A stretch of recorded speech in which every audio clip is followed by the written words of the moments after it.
This episode is sponsored by Cohesity. Cyber resilience isn't just about getting systems back online. It's about keeping your business operating when disruption strikes. That's the idea behind the Minimum Viable Company, or MVC, a trusted operating core for recovery. Cohesity built the MVC to help organizations identify the essential applications, data, people, and processes required to serve customers, maintain communication, protect revenue, and meet critical obligations. By restoring this trusted operating core first, organizations can reduce downtime, accelerate recovery, and maintain continuity while broader restoration efforts continue. It also provides a clear recovery target, enabling teams to focus resources where they will have the greatest business impact. Learn more at cohesity.com/resilience. That's cohesity.com/resilience. Cohesity, resilience everywhere.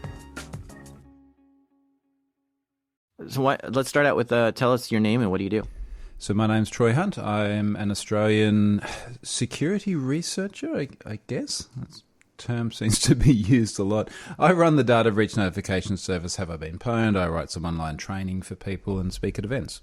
Troy's website, haveibeenpwned.com, is amazing. Basically, if there's a data breach out there where the data is public, Troy knows about it. He collects all the breach data and puts it into his database and lets people search for their email address to see if their account has been in a breach. Yeah, so I mean, a typical example, that someone pops up and says, look, I've got the data, it's often via an email or a Twitter DM, and they say, look, would you like it for Have I Been Pwned? They often send me a link to Mega, so they'll put it on Mega NZ somewhere.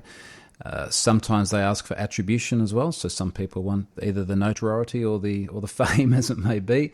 I go through, grab that data, validate that it's actually legitimate, then load it in, write it up, and publish it. He's been running this site since 2013, adding all the public and semi-public user account data breach details that he could find. And his site has truly changed how we view our account security. Yeah, geez, where do you even begin? I mean, I guess one of the things that amazes me, I'm looking at the record count now, having just loaded the Dubsmash data last night, and it's almost 6.9 billion records. And I remember when I started it, and there was like 155 million records in there. And I was like, wow, this is a lot of data. I wonder if it's going to be able to get much bigger. That is, there have been 6.9 billion email addresses seen in data breaches in the last 10 years or so. That's a lot of email addresses. So this is 6.9 billion breached accounts. So as an example, my own email address has been seen 15 times. So of that 6.9 billion, 15 of them are me. So this is not unique email addresses. Unique email addresses is more around the sort of 4 billion something. And I sort of wonder if you're kind of doing the mental arithmetic here and going, well, hang on a moment. Like, how many people are there out there that are actually connected to the internet? And you sort of realize that this is just a really significant portion of online accounts.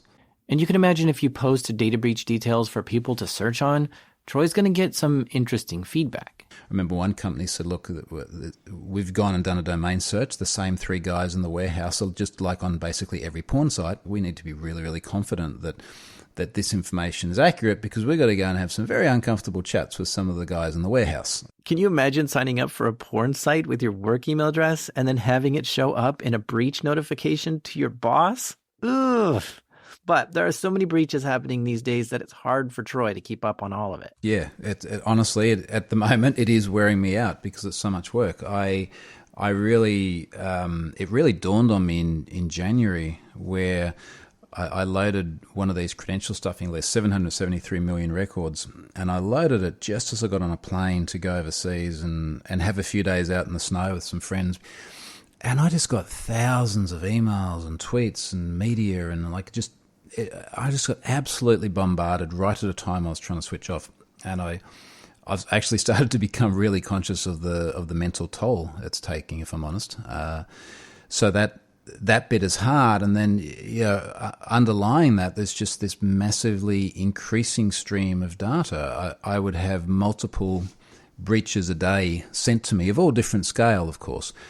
And at the moment, I'm sort of working through this whole lot, which was published just in the last couple of weeks, which had things like My Heritage and Dubsmash and MyFitnessPal and all these. There's about 250 million records there across different unique incidents. And I need to verify each one of those and then load the data and send the emails and then deal with the onslaught of feedback from it. At this point, Troy has added hundreds of website dumps into his database, and breaches today are really quite common. But let's roll back the clock and dive into a breach that happened a long time ago, but had a big impact on how we view security today. These are true stories from the dark side of the internet. I'm Jack Rhysider. This is Darknet Diaries.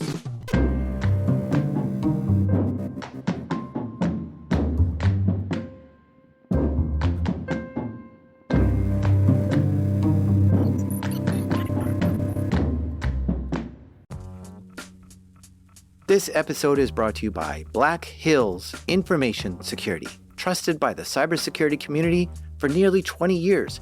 Need a pen test or 24/7 monitoring from their active SOC team? Or maybe you're ready for continuous pen testing to keep your systems battle ready. Black Hills InfoSec can take care of it all. And if you want to learn how they do it, check out Anti-Siphon Training. It's built for people who really want to hone their skills, from SOC analyst tools and methodologies to setting traps and running deception operations. AI is changing cybersecurity right now. Defenders use it, attackers use it, and that's why Anti-Siphon Training is hosting their free AI Security Summit on August 14th. Join experienced practitioners as they share practical lessons, real-world experiences, and insights into how AI is changing cybersecurity. And because you're one of my listeners, they've got a little something extra waiting for you at blackhillsinfosec.com/darknet. The website you need to go to is blackhillsinfosec.com/darknet.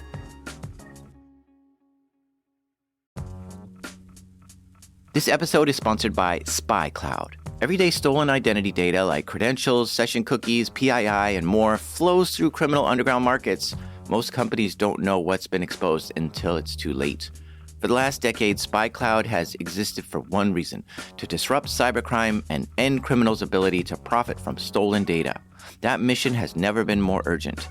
SpyCloud's latest idea has been to recapture darknet data from successful phishes, info-stealer malware, combo lists, and breachers to put it to good use. They transform it into automated identity threat protection using advanced analytics and AI to protect workforce, consumers, and supplier identities from authentication bypass, session hijacking, account takeover, ransomware, and fraud.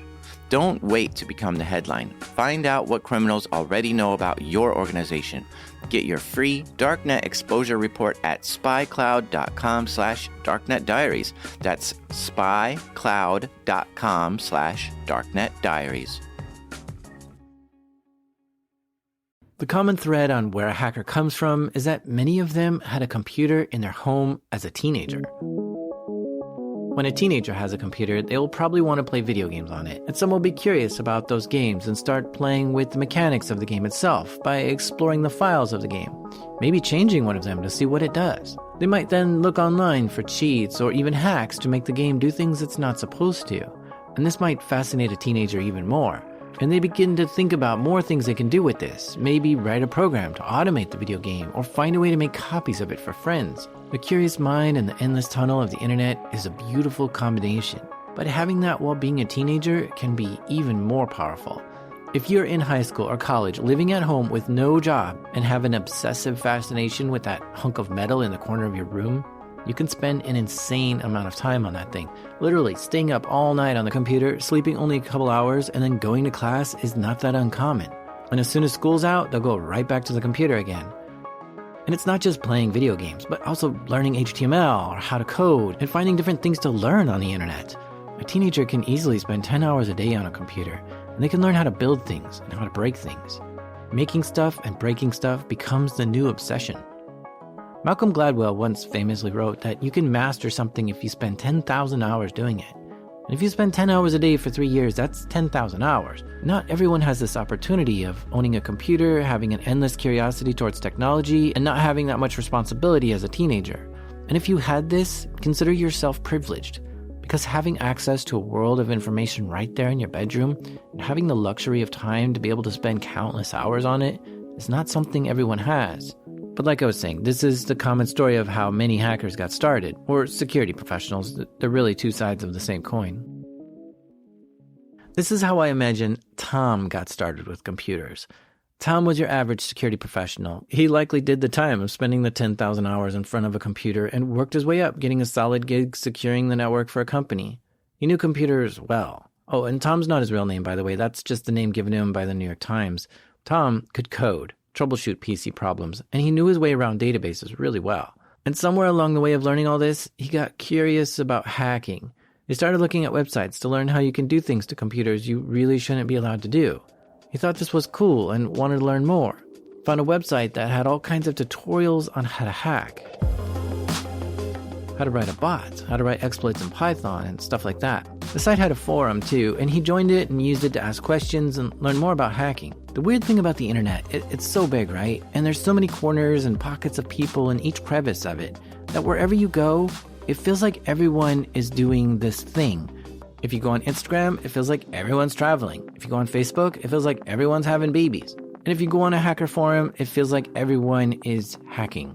And I don't know if Tom was just bored at work or felt mischievous or just thought that because he hangs out in the hacking forums that it appeared that everyone was doing this, but it seemed cool to hack. I mean, these forums would sometimes have a post of someone showing you step by step how a specific website is vulnerable to an attack. And if you were quick enough, you could follow the steps and get in and look around. So Tom was seeing this, a lot of this, and started to poke around at websites himself to see if he could find a hackable website. The thing is, the internet is huge though, and it's hard to know where to look to try to find a website that's vulnerable. At least there wasn't a good spot back in 2009 when this story took place. So Tom would visit websites he knew about and start checking to see if they were exploitable. He was going through a bunch of websites that he could think of and testing if any of them were vulnerable to certain attacks. He would go to these websites and click the login button and then put a single quote in for the username and password and hit login. The website should come back with a message saying invalid login, user not found, or something like this. But one website he did this on said something else.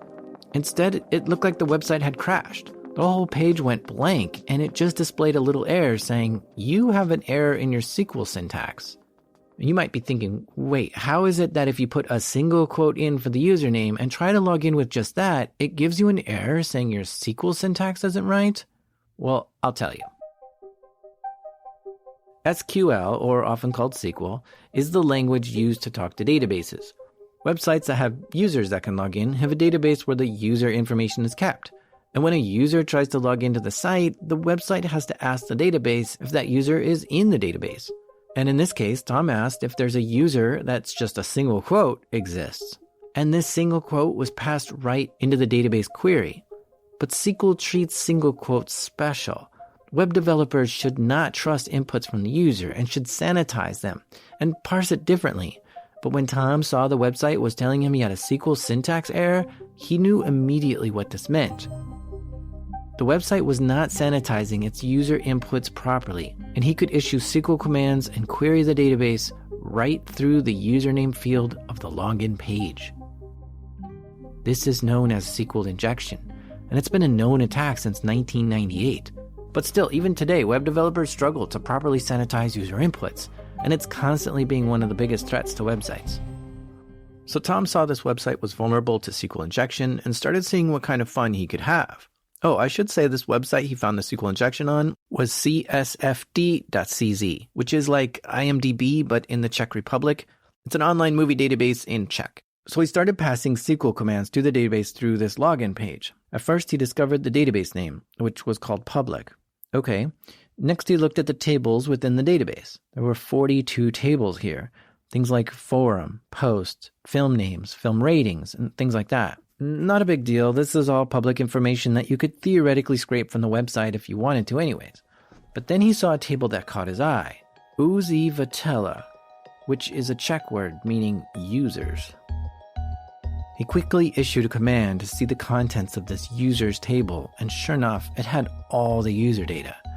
He saw usernames, hashed passwords, and email addresses of every user on the site. Now keep in mind, he's doing all of these SQL queries from the login page of the website. He's not even a user on the site, and still he could see all of the database content. This was a big deal for this fairly popular Czech website to have been accessed by Tom like this, and this put a big smile on Tom's face. He looked to see how many users there were on the site, and there were 187,000. This included their login name, email, and password hash. A password hash is not a password. It's what the passwords look like after you run it through an algorithm called a hash. This is how you should store passwords, hashed. And a large list of password hashes like this could be cracked over time. So he started downloading them all, and he spent a few weeks looking around the database and site. Then he'd go to work, do his day job, and then come home and continue poking around this website. Until one day, Tom lost access to the website and saw an email from this Czech movie database, which was sent to all customers. It said they're migrating to a different database with different password storage. Something about this email upset Tom. He thought they were lying to their customers and hiding the fact that they've been breached. So Tom wanted to tell the world that he hacked this site, and that's why they're wanting to change databases. So he decided to make a blog post. But where's a safe place to post about hacks? WordPress and Blogger sometimes took down illegal content, so that wasn't going to work. Registering his own domain and hosting it himself, just wasn't a good option. So he gave Baywords a try. Baywords was a simple blogging platform, and it was started by the same people who started the Pirate Bay. And it was meant to be a free speech zone for people who wanted to blog about things that might be taken down by other platforms. So Tom made a Baywords account and makes his first blog post under the name IGIGI. His post said the csfd.cz website has been hacked. And he said if you get an email from the company saying they're migrating servers, don't believe it, and that they were trying to recover from Tom breaking in and downloading all their stuff. And Tom also said his access was terminated, but he still had 2 other ways into the network. He then goes on to post sample snippets of what he's stolen. This included all the names of the tables, as well as 20 username and password hashes. Then he spread his post around a few hacking forums to show what he did. A few people commented on this post, some calling him an idiot, others saying he had no ethics, someone else encouraging him to post the entire database. I don't know what the websites themselves did, because I couldn't find any news stories about this breach other than Tom's post. But this was great fun for Tom. He really enjoyed the feeling of hunting for insecure websites and breaking into them and looking at their databases. So he kept looking for more. And 2 days after posting that he hacked into the Czech movie database website, he made another Baywords post. This time saying he hacked into a Slovakian architecture firm. And he posted a sample dataset from there.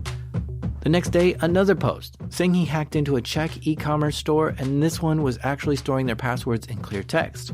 Then the very next day, he hacked into another Czech website, which posts dark humor content, videos and jokes and stuff like that. In fact, this was a site he said he actually liked, so he had a lot of fun hacking into it. Tom was on a tear, finding website after website vulnerable to SQL injection and hacking it, downloading the user database, and posting it like a trophy to his Baywords blog. But he wanted more. He needed more.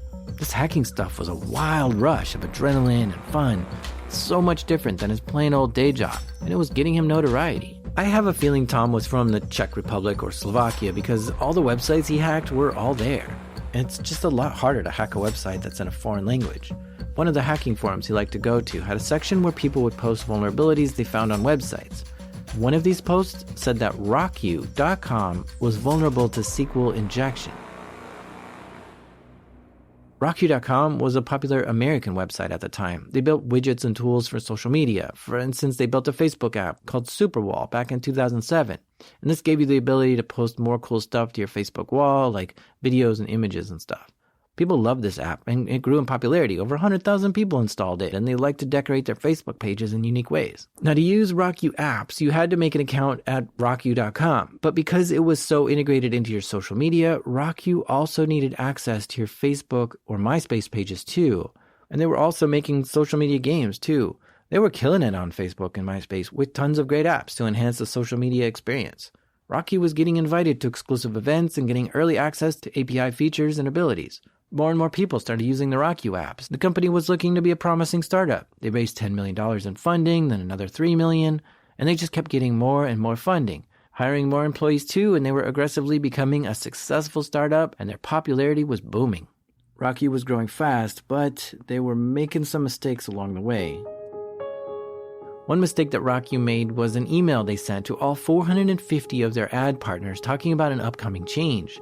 The mistake was that they emailed them all in the CC field and not the BCC field. So all 450 of their ad partners knew what their competition was, and many of them were Facebook app makers themselves.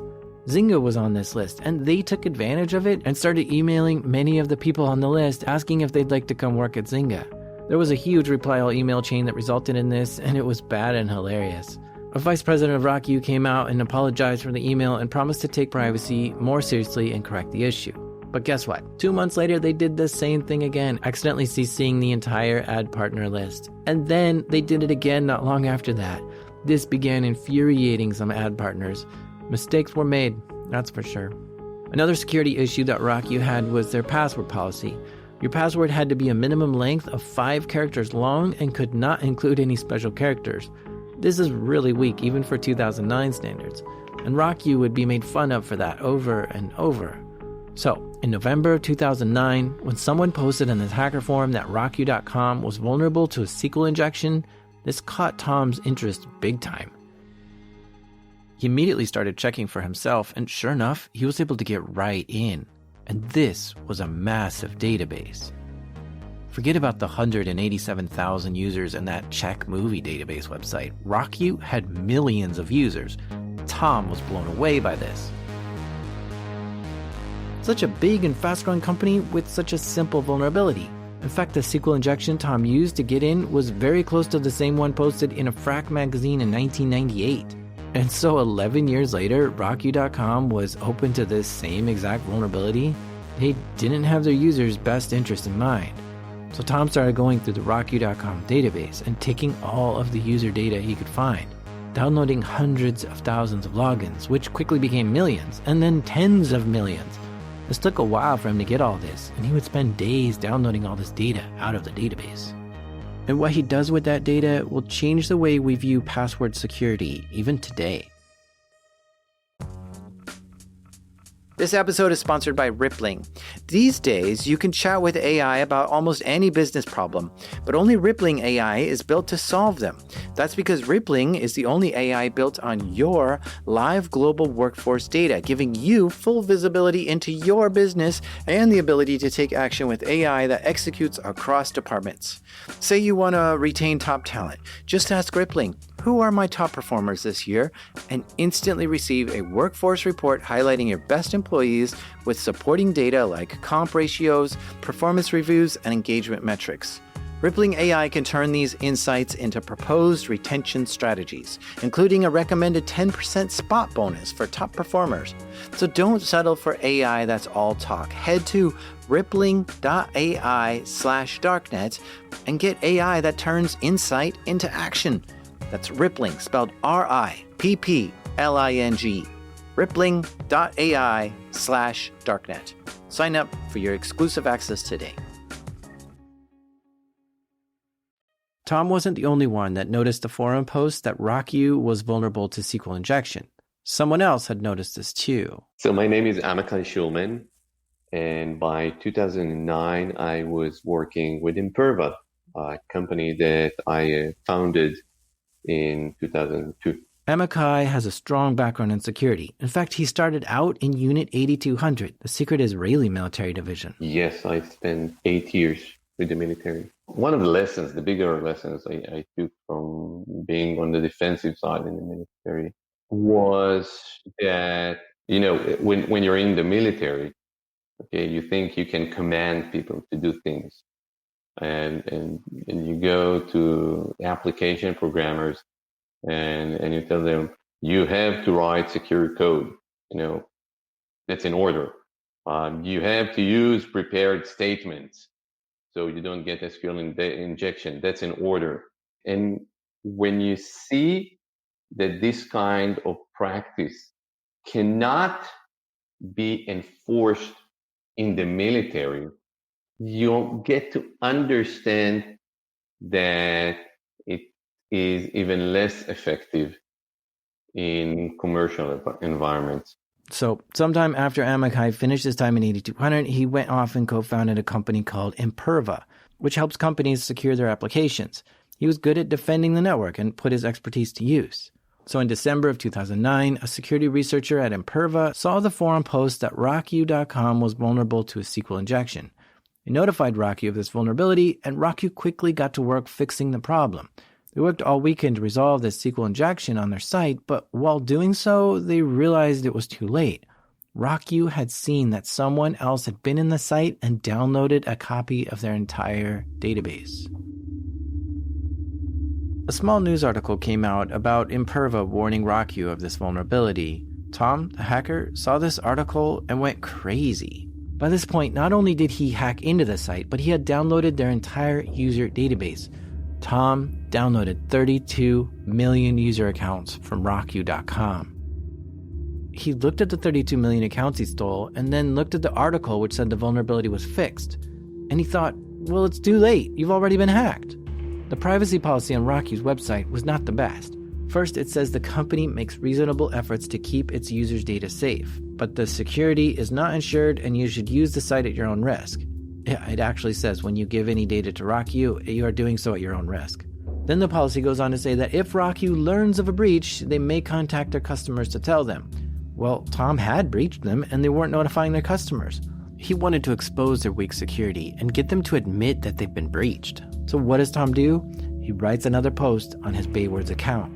This being the 5th post of the month of him hacking into various websites. On December 15th, 2009, Tom posts to his blog saying that he's taken 32 million accounts from the RockYou.com website, and he shows us a little snippet of what he took. Then he even taunts RockYou by saying, "Don't lie to your customers or I'll post everything." Someone saw this Baywords post and tweeted, tipping off a few news outlets of the breach. TechCrunch was the first to report on it, saying that 32 million user records were stolen from RockYou.com and urges the readers to change their password immediately. The journalist posted this right away and then examined the snippets from Tom's dump closer and saw something else. RockYou had been storing the user passwords in clear text. What Tom posted a snippet of wasn't a hash of the user's password, it was the actual passwords. He only posted about 24 user details and he slightly obscured the password, but still, what Tom had was 32 million usernames with their password. This was a huge lack of security on RockYou. Storing user passwords in clear text is a terrible idea. You might think, oh, well, it's 2009, times were different then, but the Linux operating system had been already hashing their passwords for 10 years by then, so it was not a fringe idea to hash passwords. And the thing is, we all reuse passwords, especially back in 2009. So these passwords might also work on the user's email, social media, and banking logins. Tom even wondered what % of these people have PayPal accounts, and if the password would work there too. And if he just took $10 from each of those accounts, he'd probably have a lot of money. But something even more shocking was shown in the small snippet Tom posted. Not only was RockYou storing logins to their own site, but they were also storing the login and usernames for social media sites too. Because if you wanted to use a RockYou MySpace app, you'd have to log into both MySpace and RockYou to use it. So RockYou would capture these MySpace logins and store them on their own site, again in clear text. Not encrypted, not hashed, not secure at all. TechCrunch saw this, posted a second article, and they reached out to RockYou asking when they're going to tell their customers of this breach. And within 24 hours of TechCrunch writing the article, RockYou did send a notification to its customers saying there had been a breach and that a person took usernames and passwords. They didn't say anything about the social media usernames and passwords, and they didn't mention the passwords were stored in clear text. But they did make sure to say several times that they take security and privacy very seriously. News of this breach spread fast. RockYou was a popular site, and in fact, by that time in 2009, this was around the 5th biggest breach of all time. 32 million records was a lot, so this was big news. Tom looked through the 32 million username and password records, and he had wondered what he should do with it. He liked looking at what passwords people are using. A lot were just their first name or a band name they like. This fascinated Tom, and he kept looking at people's password choices. Of course, a lot of them were really bad, since the minimum length had to be 5 characters and no special characters were even allowed. Tom thought if he's finding this interesting, maybe other people would find this interesting too. So he extracted only the passwords out of the dump, all 32 million of them, and put them in a text file. There were no usernames, no email addresses, just 32 million passwords. And he posted this to RapidShare, a popular file sharing site, and he told a few people in a hacker forum about it. Amakai noticed this and grabbed a copy of the password list because this could be really interesting. I think, at least for me, the first time that we saw that many passwords in a single file, and we said, okay, what can we do with it?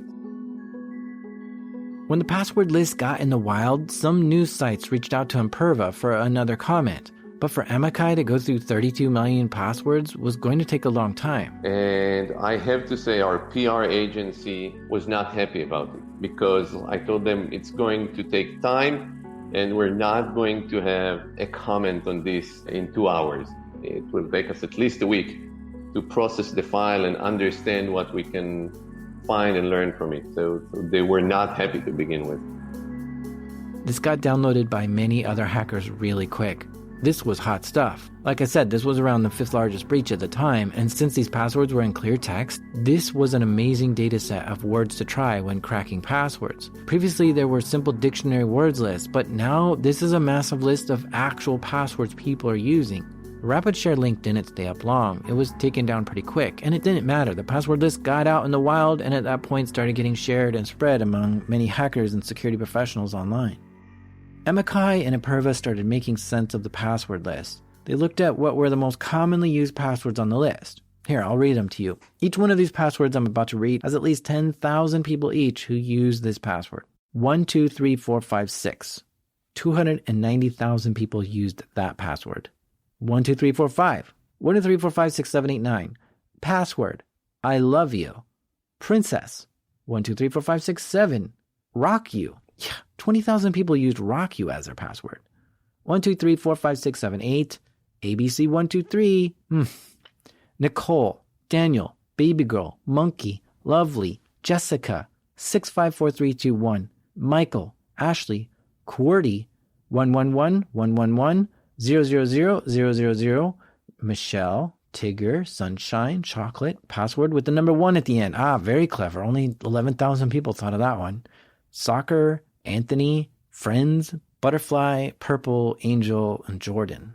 This was an eye-opener for us. That was, when you got that large proportion of entries that corresponded to a relatively small number of unique passwords, that was like an aha moment for us.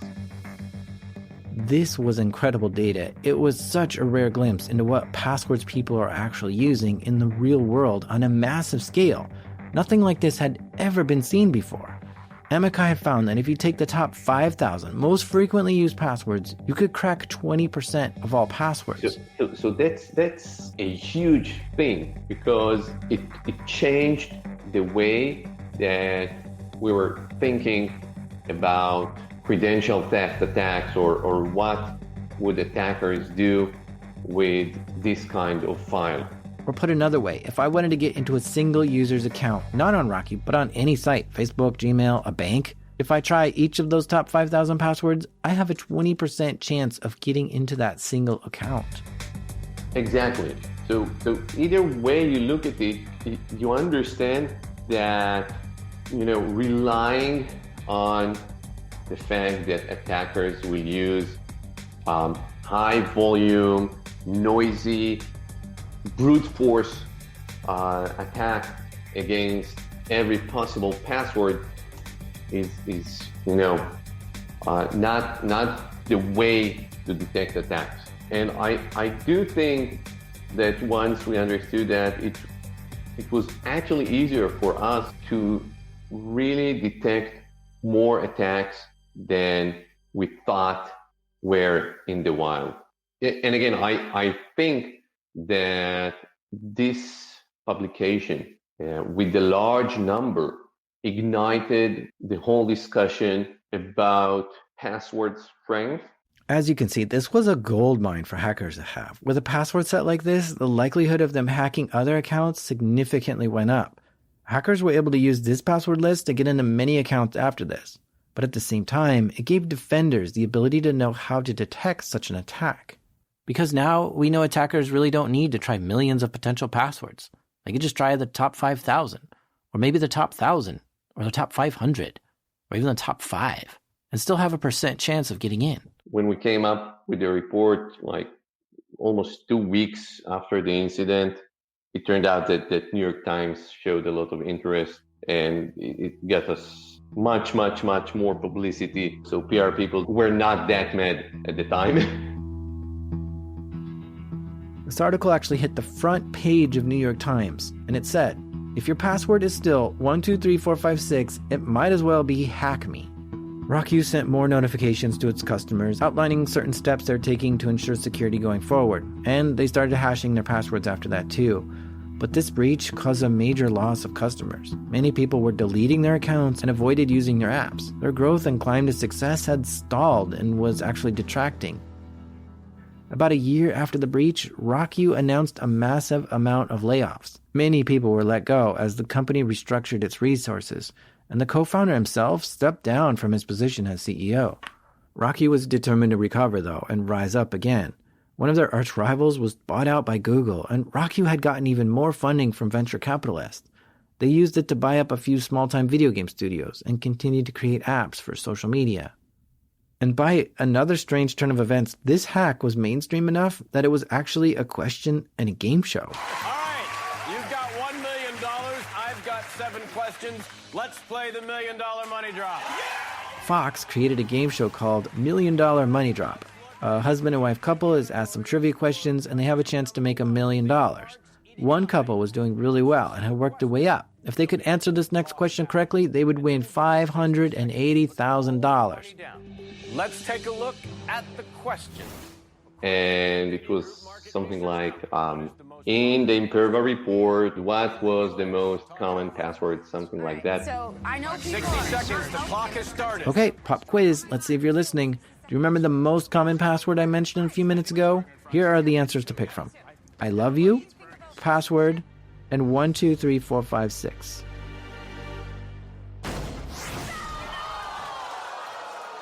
And the contestants, they got the answer wrong. They put all their money on password, but the right answer was 1, 2, 3, 4, 5, 6. They ended up losing $580,000. And then 6 months later, the contestant sued the broadcasting company because they claimed it was a tricky question. They were claiming that the way the question was worded seemed like they were asking what's the most common password, and they didn't know the report only covered the RockYou database, which I have to admit is a really weird question even for me who follows security. To mention a specific security report by name, who's going to know what's in that report off the top of their head? Strangely enough, this game show had another lawsuit against them. On a different episode, the contestants had an $800,000 question, but got it wrong. And then when they went home, they looked it up and found they were actually right. They sued the game show, which admitted they made a mistake and invited them back on to compete again. But neither of these contestants got anything for suing the game show, because Fox canceled the entire game show a year after it debuted. A couple class action lawsuits sprang up against RockYou, one in Indiana and the other in California. The California one went on to court, and RockYou asked the judge to dismiss it entirely. RockYou was claiming that while the customer's data was stolen, the customers couldn't provide any evidence showing that this had caused them any harm. And this is what a lot of class action lawsuits come down to after a breach, whether there's any identifiable damage done to the customers or not. But the judge disagreed with RockYou and didn't dismiss the case. The judge said that while there wasn't any visible harm done to customers, there was an unidentifiable amount of harm done. The victims felt violated by having their private information exposed like that. And to the judge, that was enough. RockYou settled this class action lawsuit by paying the plaintiffs $2,000 and also covering their lawyer fees. While it seems like a small amount, it kind of changed the way lawsuits were handled after this. Simply by having your personal identifying information stolen is now worth some money. So it's just kind of a warning to other online companies. After that lawsuit was over, the Federal Trade Commission had a few things to add. The FTC investigated the breach and found that RockYou had stored almost 180,000 children's records too. These are people who are under 13 that had accounts on RockYou's website. When handling the children's data, extra security precautions have to take place, which fall under the Children's Online Privacy Protection Act. The FTC determined that RockYou had known that children were users on the site, and they didn't protect their data, which put them in violation of these rules. Specifically, the rules they broke were not obtaining parents' permission before registering on the site, and not protecting the confidentiality and security of personal identifiable information of children. Because they violated these rules, the FTC fined RockYou $250,000. Not only that, they demanded RockYou delete all information relating to children under 13. But they also must undergo security audits from a third party every other year for the next 20 years.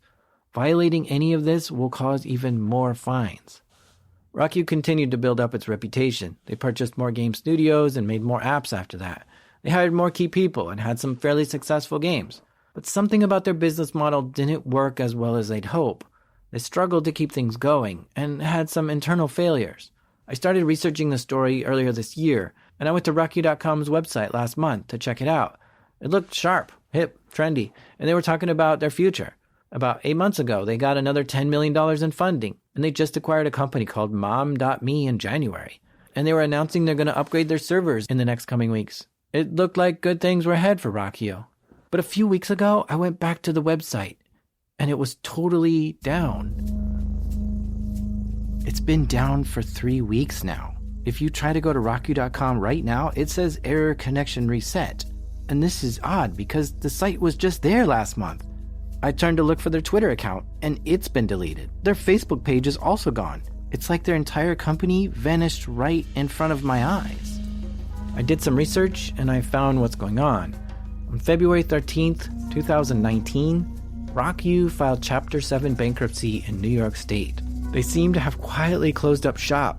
And it's really weird because there's just no mention of this in any tech publications or news sites at all. But from the looks of it, they may be gone forever.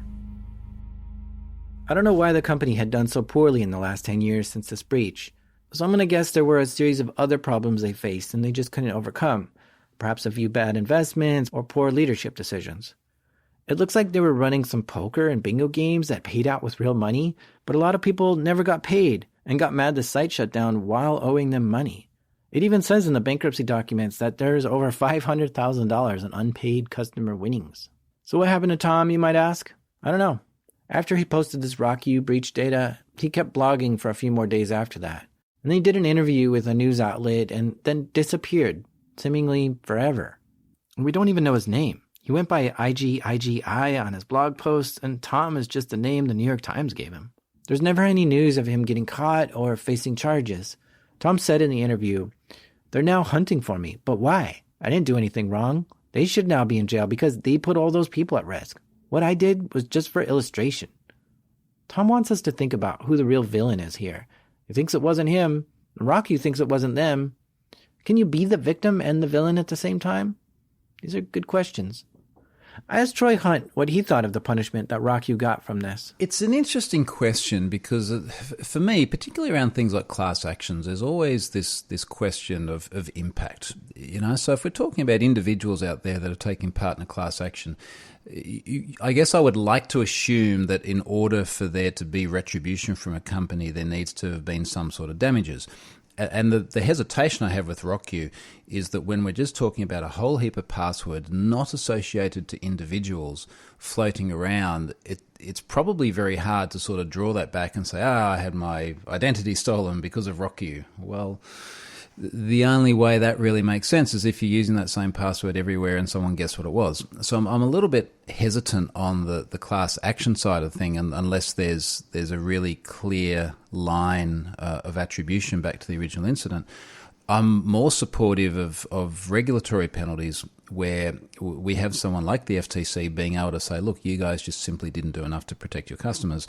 We're going to ping you at that level. So I'm more supportive of that. And if I'm honest, I'd like to see it happen a lot more. And this data breach changed the way we think about password cracking even today. RockYou has sort of been one of those canonical sets of data that people have had for many, many years.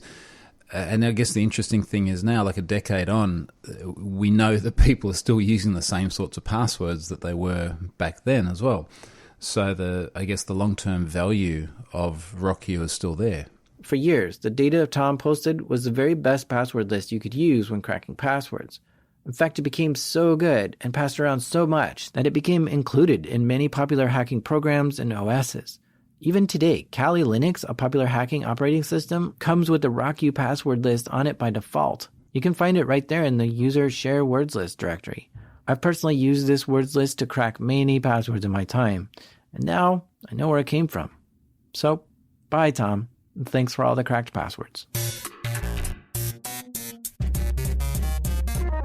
You've been listening to Darknet Diaries. A big thanks goes to Amikai Shulman. The company he helped start, Imperva, was just acquired a month ago for $2.1 billion. But Amikai left the company just before this acquisition. Another big thanks goes to Troy Hunt. He recommends to use a unique, complex password for every website you visit and to check haveibeenpwned.com to see if your email has been seen in a breach. For show notes and links, check out darknetdiaries.com. Please tell your friends about this show. It always really makes my day when I hear you do that. The show is made by me, the Dark Spark, Jack Resider. Theme music is made by The Hash and Salted Breakmaster Cylinder. Look for a new episode in 2 weeks.